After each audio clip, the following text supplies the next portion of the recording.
Welcome to Around and Around, the OCD Circle.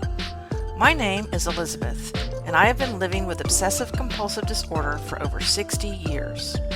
I am not a therapist or a member of the medical community. I am just an ordinary person like yourself who will be sharing my thoughts and experiences with you, with the hope that you will feel less alone. If you don't have OCD, I hope you will learn some information that will help you understand this disorder better. Some of the topics I will be covering may be triggering for you as a listener. If so, I apologize in advance. Since I don't know what your triggers are, please refer to the episode summary in the show notes before listening to each episode. If at any time you feel like hurting yourself or ending your life, please call the 988 Suicide and Crisis Lifeline by dialing 988 if you are in the United States. It is open 24 hours a day, and you will be connected with the nearest crisis center to receive immediate counseling and local mental health referrals. Now, on to today's episode.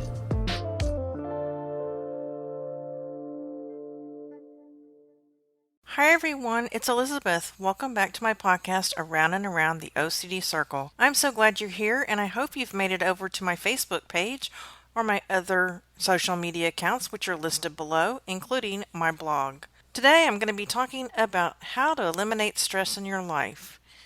Stress is a common part of everyone's life, but managing and reducing it is crucial for your overall well-being, especially if you have an anxiety disorder like OCD.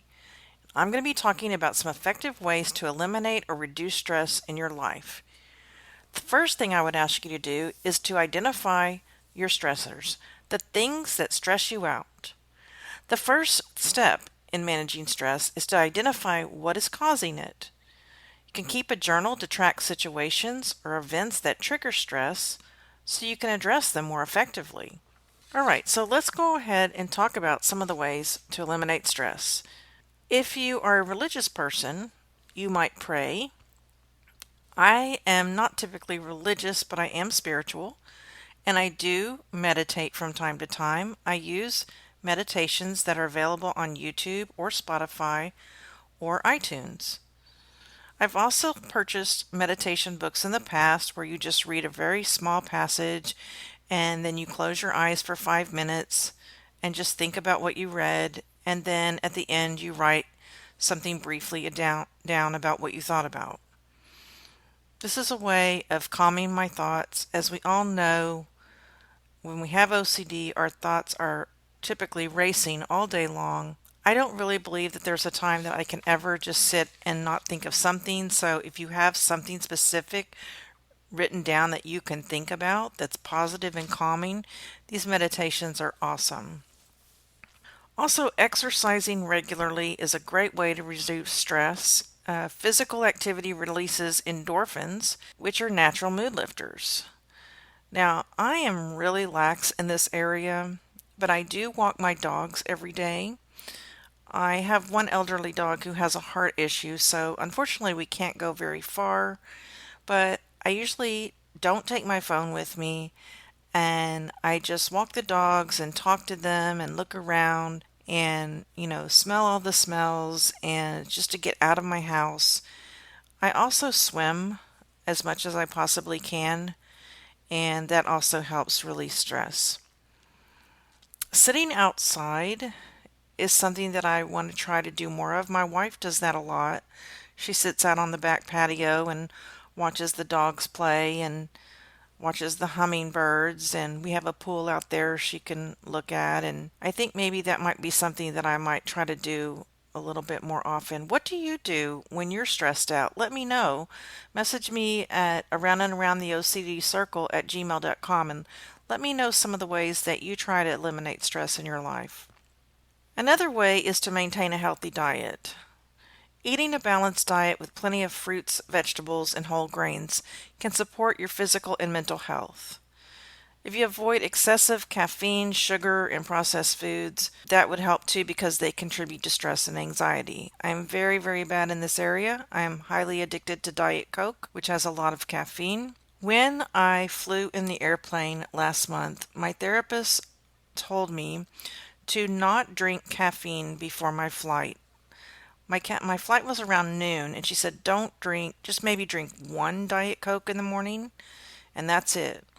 And she also told me not to take Zyrtec. I take Zyrtec every morning for allergies, and she was telling me that these antihistamines really can contribute to anxiety.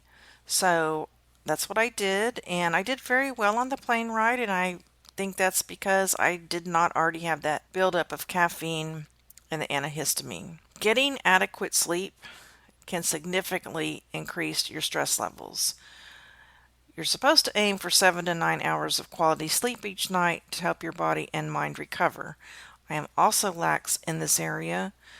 I typically stay up until midnight or 1 o'clock in the morning, either working or listening to podcasts, playing my dumb game that I play over and over again. And for that reason, I like to take naps. Naps are wonderful ways of just rejuvenating your body, resting your eyes, even if you don't sleep, just getting your body to be still for a while can also help. Time management is sometimes very stressful for people. If you can organize your tasks and priorities, that would be helpful. Use to-do lists, calendars, or digital apps to help manage your time effectively and avoid feeling overwhelmed. And I believe we've talked about this one in the past. I use a happy planner. In the past, I've used what's called a bullet journal. I meshed the two together into my happy planner.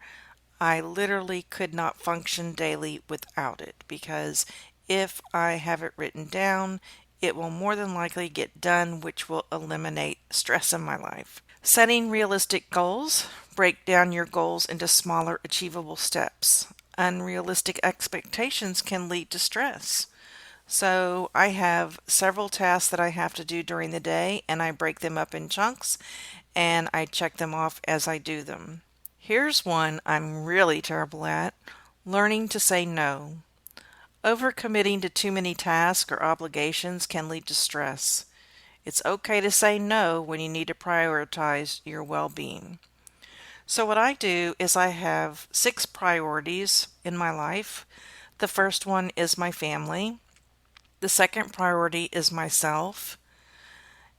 Myself should be first, but I have things come up in my family where I really have to attend to those first. And, you've always heard if you're in an airplane and the mask drop down, you're supposed to grab the mask, put it on your nose first so that you can help other people. Well, sometimes you just can't do that. Sometimes people in my family need me, so I have to put something aside that I was going to do for myself. So I'm second. My full-time job is third. My side business is fourth. My YouTube channel is fifth. And my podcast, this right here, is sixth. So if someone asks me to record a podcast and I have things that I need to do for my boss or I have things to do for my family, then that gives me a reason to say no. So I go by that list. I try as hard as I can to stick to it. And if there's something I need to do for the priority above it, I just don't do it for that day and I put it off and I move it to the next day. This next tip is something I want to talk about a lot. Social support. Spend time with friends and loved ones. Talking to someone you trust about your stress can be therapeutic and provide valuable perspectives. All right. That is true. And also, I have eliminated a lot of toxic people in my life. I tend to stay away from people now who are condescending, who don't understand OCD, and who are telling me, just don't think about it. I tend to eliminate people who are not supportive of me in the way I choose to live my life, and I am a lot less stressed because of it. On social media, I have unfollowed a lot of people on Facebook. I find there are a lot of people who come over and friend me because they're nosy and they want to know what I'm doing, yet they never interact with me. or they make posts that offend me or anger me in some way. And so what I've chosen to do is to unfollow them. I'm still a friend of theirs on Facebook. They can still contact me, but I don't see their Facebook posts. I've also done the same on Instagram. Now, on Instagram, I think you have to actually unfollow them. Now, on Facebook, after a while, I typically end up unfriending them anyway because they don't notice that I'm not responding to their post and they don't notice that I'm not interacting with them. And typically, after 6 months to a year, I end up unfriending them. Also, I have just stayed off social media altogether. I think we talked about this a few months ago. I just got off social media altogether. I deleted them all from my phone. I turned all the notifications off, and for about 6 weeks, I just did not interact with people. Now, the problem with that is I have some family members that I like to keep track of.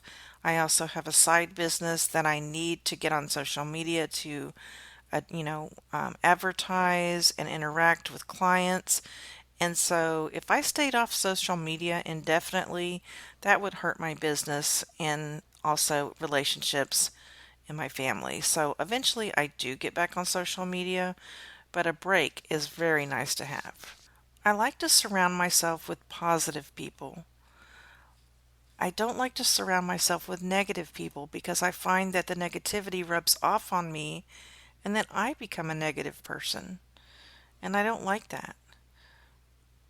Sometimes I even put my phone on silent. I can remember years ago when we didn't even have cell phones. Some of you are too young to remember that. But all we had was a phone that hung on the wall in the kitchen. And if you didn't want to hear it ring, all you had to do was take the phone off the hook or unplug it. Another thing that I like to do that helps relieve stress is I like to take a shower or a bubble bath. Now, I don't take many baths anymore because I don't like the bathtub in our house, but if I'm at a hotel, sure, I'll take a bubble bath. I love them. But a shower is a great place to, whether you like cold water or hot water, just let the water run over you. I find that I do a lot of my crying in the shower, and sometimes crying can be very freeing. It relieves a lot of stress, and the tears just fall down the drain. And when you get out of the shower, nobody knows you've been crying because you're wet all over. So I do a lot. I find myself doing a lot of my crying in the shower, and crying is okay. Sometimes it's needed. Another thing that I do to eliminate stress is I watch movies or TV shows that I know that I've watched over and over again. I know all of the dialogue. That is very comforting to me. I'm curious if any of you ever do this. Some of the movies that I watch over and over again are like all the Star Wars movies, Raiders of the Lost Ark, A Few Good Men. I know all of these completely by heart. And it's just very calming to me to put that on in the background, especially when I'm trying to get work done. It's just something that makes me feel, I don't know, normal is the only way I can explain it. There's also a movie that I like to watch whenever I'm depressed or super anxious, and that would be the movie Ever After with Drew Barrymore. That's the Cinderella story. And maybe you have a movie like that when you get down or anxious, you could just sit down and watch it, and it just makes you just like, you just go into yourself and you just kind of forget about everything for a while. Music is another way of relieving my stress. I have Spotify on in my car. I play my music full blast. I play it in my headset at work when I'm working. Sometimes I want something that's really fast where I can tap my feet and sing along. Other times I want instrumentals. I also listen to podcasts on Spotify. Those are very calming to me. I play this game at night over and over again. It's just so calming. I can't explain it. It's called One Set. ONESET. It's on an iPad of mine that's like 15 years old. I've never been able to find the exact same format on any other device. And when this iPad goes out, I'm going to be really stuck. I'm going to be really upset because I count on being able to play that game every single night over and over again. Another thing I do to relieve stress is every month I go get a manicure pedicure. Every week, every month or every 6 weeks, we've put that into our budget. It's great to just be able to sit in the chair with the massager on your back and have somebody just pamper you for an hour to an hour and a half. I especially love the foot and leg rub. Sometimes I pay for extra 10 minutes of massage. There's just nothing like it for me, and I'm hoping that in the future I can get a full body massage. I'm really looking forward to that. Another thing that I love to do is I like to go to a sit down restaurant. Again, having someone pamper me, someone coming to my table, taking my order, bringing me my food, paying at the table, being made to feel like I'm special. We like to go to the same places over and over again where the staff knows us and they take great care of us and it feels like home to us. That is something I look forward to every few weeks. We go out and just pamper ourselves with some a nice meal, great conversation, great music, and a wonderful staff. Another thing that I do sometimes I think that helps me relieve some stress is I buy myself something special, like a piece of jewelry or some type of gadget that I've been thinking about. Something as low as $10. I have an Amazon wish list and I find things all the time people are talking about, or I see an ad about it and I'm like, oh, I'd like to try that. I put it in my wish list. And then whenever I'm feeling anxious, I might go in and see what's on my list and just buy myself something that I've been wanting for a while. I have a friend who buys adult coloring books. Now, they're not anything X-rated. These are just coloring books for adults. And you get some colored pencils, and she sits in front of the TV and she colors, and it's calming to her. And it just kind of, whenever she's stressed out, that's what she does. I don't use coloring books, but I can see where that would be really helpful. These are some of the ways that I eliminate stress in my life. I'm sure there are so many more. I would love to hear from all of you and let me know. Maybe I'll put a poll in the show notes on this one and ask you how you eliminate stress in your life. I want you to know that this podcast is for you. You are special to me. I am talking to you. I wish I could meet each and every one of you. Again, that's where the Facebook page comes in. If you would like to talk to me, have a discussion, please feel free to join the Facebook group or message me. All people in this world have stress, but because we have an anxiety disorder, stress is something that we have to be really, really careful of, or our OCD becomes totally unmanageable. Imagine if you didn't have OCD, but you had a stressful situation in your life.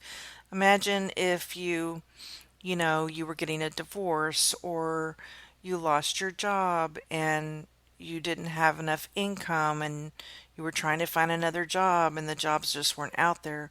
People deal with these kind of stresses all the time, a death of a loved one, things like that.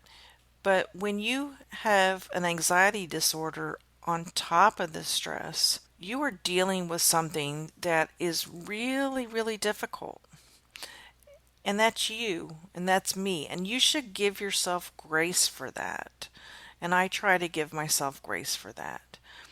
And do the best that you can. Going to see a counselor is probably one of the best things that I have ever done in my life. She's given me deep breathing techniques, relaxation techniques. I've learned to practice gratitude in my life. I've learned to join groups of people, like I went in online one time and I found this meetup group. It was a crochet group. I met with these ladies once a month. We had breakfast and we crocheted and we talked. And, maybe if you have some kind of hobby that you like hiking or, bowling or something, maybe pursue one of these groups and get out there and meet some people. Even if you have social issues, being around positive people or volunteering, being around people who have it worse than you do will help you practice gratitude. There's always someone who has it worse than we do. And above all, I just want you to try to laugh and have some fun. Laughter is a great stress reliever.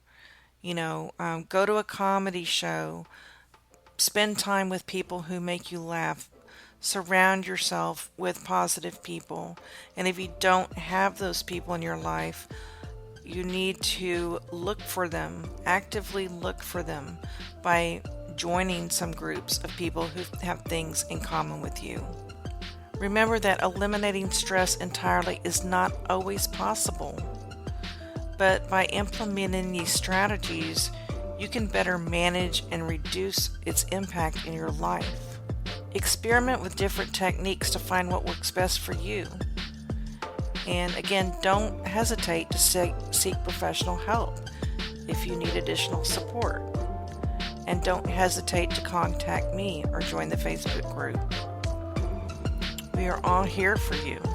Until the next time we meet, I hope that you can eliminate some stress in your life today. Take care now.